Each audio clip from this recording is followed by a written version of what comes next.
नमस्ते, Naina's veg किचनमध्ये तुमचं स्वागत आहे। आज आपण बन्सी रव्याचा उपमा करणार आहोत। बन्सी रवा हा नेहमीच्या आपल्या बॉम्बे रवा किंवा उपीटाचा रवा जो असतो त्याच्यापेक्षा त्याच्यामध्ये जास्त फायबर असतं। त्याच्यामध्ये वरचा जो भाग असतो गव्हाचा तोही असतो। तर इथे आपण आधी हा रवा जो आहे तो भाजून घेणार आहोत। एक 4-5 मिनिटं मीडियम लो फ्लेमवर सतत हात हलवत आपण तो भाजून घेणार आहोत। त्याच्यानंतर इथे एका कढईमध्ये 3 चमचे तेल घातलेले आहे।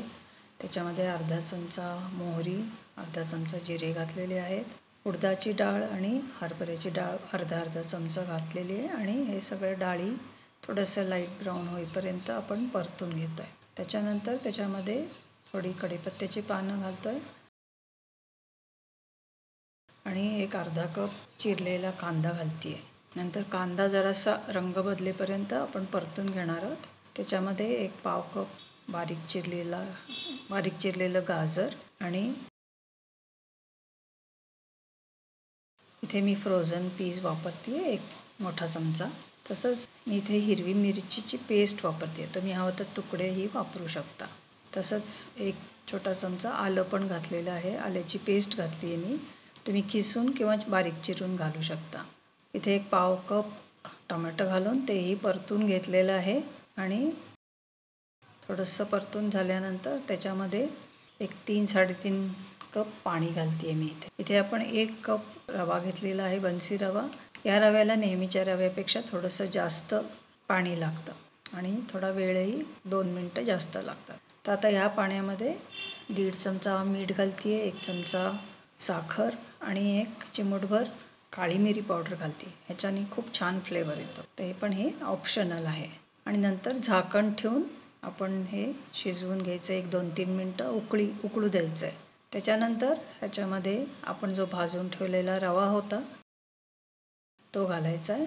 या रव्याचा फायदा म्हणजे ह्याच्या गुठळ्या तशा होत नाहीत। म्हणजे जरा हात लगेच नाही हलवला तरीसुद्धा ह्याच्या गुठळ्या होत नाहीत जशा आपल्या उपम्याच्या रव्याच्या होतात। नंतर हे मिसळून पण 1-2-3 मिनिटं झाकून ठेवून शिजवायचं आहे।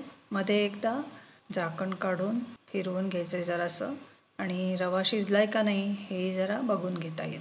त्यानंतर रवा शिजल्यानंतर आता ह्याच्यामध्ये मी एक अर्धा कप खोवलेला ओला नारळ घालते आहे।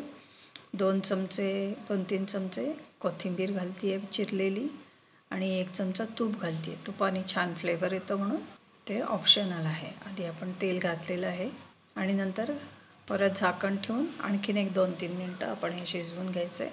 1 चमचा लिंबाचा रस घालते आहे मी फ्लेम बंद केल्यानंतर आणि परत एक 5 मिनिटं नुसतं झाकून ठेवायचं आहे। फ्लेम आपली बंद आहे आता आणि हा उपमा गरमागरम छान लागतो।